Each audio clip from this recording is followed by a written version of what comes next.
Good morning student.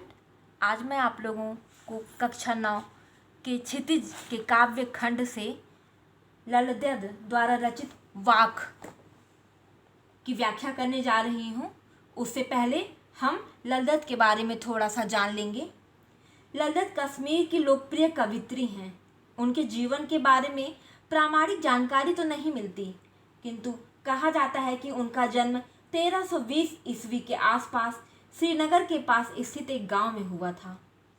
उन्हें लल्लेश्वरी, लला, लल योगेश्वरी, ललारिफा आदि नामों से जाना जाता है। उनकी मृत्यु 1391 ईस्वी के आसपास मानी जाती है। उनकी रचनाएं वाक हैं। जिस प्रकार से कबीर के दोहे, मीरा के पद, तुलसी की चौपाइयाँ, रसखान के सवैये हैं, ठीक उसी प्रकार ललद्द का वाक है। ललद्द अपने वाकों के लिए प्रसिद्ध हैं। वाक उनकी लोकप्रिय शैली है।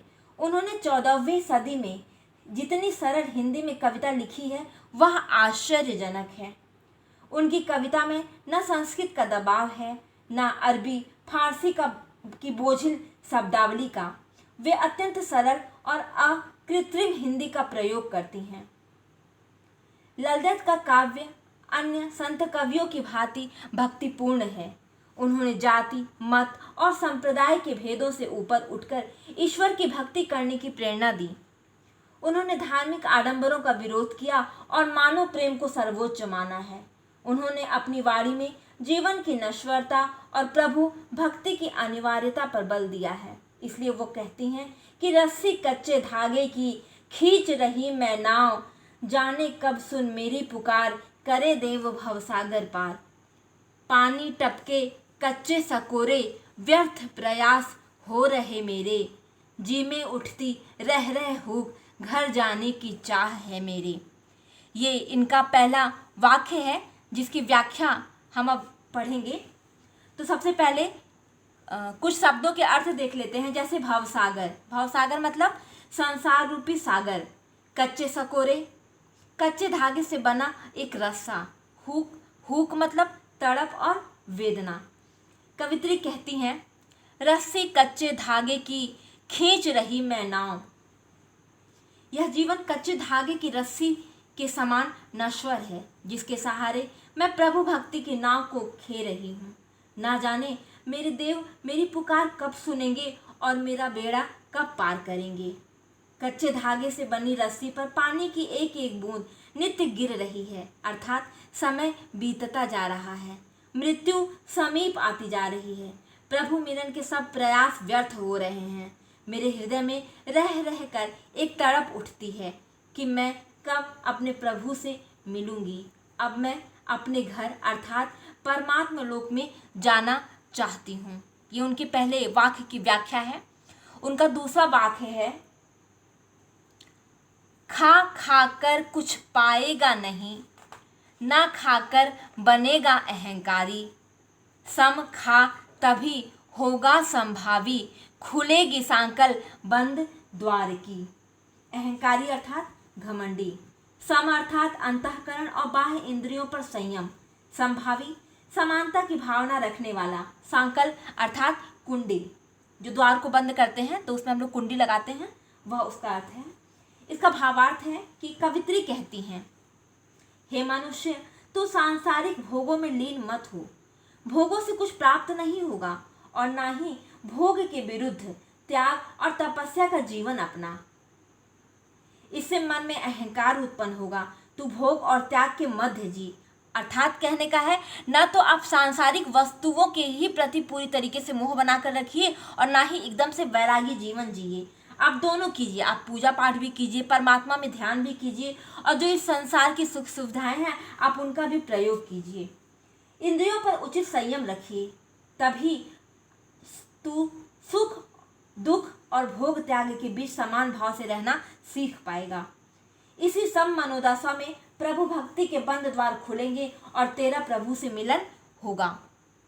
जो ललद्द जी की तीसरी वाक है, आई सीधी राह से गई न सीधी राह, सुषुम सेतु पर खड़ी थी, बीत गया दिन आह। जेब टटोली कौड़ी ना पाई, माझी को दूं क्या उतराई। सुषुम सेतु अर्थात सुषुम्ना नाड़ी के मध्य, यह नाड़ी इड़ा और पिंगला नामक नाड़ियों के मध्य में स्थित होती है। माझी नाविक, ठीक है, नाविक अर्थात जो नदी या तालाब इस पार से उस पार हमें उतारता है। यहाँ पर इनको जो है ईश्वर से के रूप में देखा गया है। इसका भावार्थ है, कवित्री कहती हैं, मैं आई तो थी सीधी राह से, किंतु चल पड़ी हूँ उल्टी राह पर।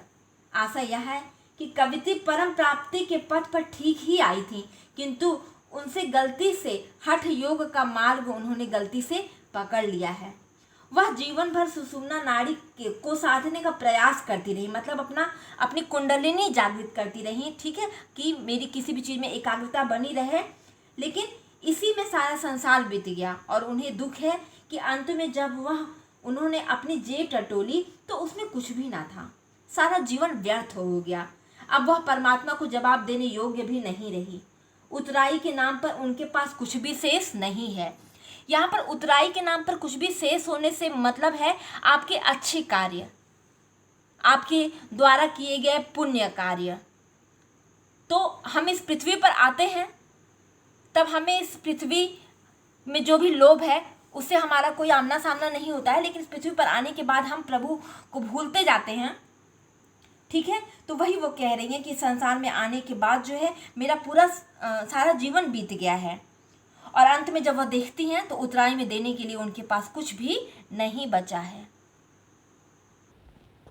थल थल में बसता है शिव ही, भेद न कर क्या हिंदू मुसलमान, ज्ञानी है तो स्वयं को जान, वही है साहिब से पहचान।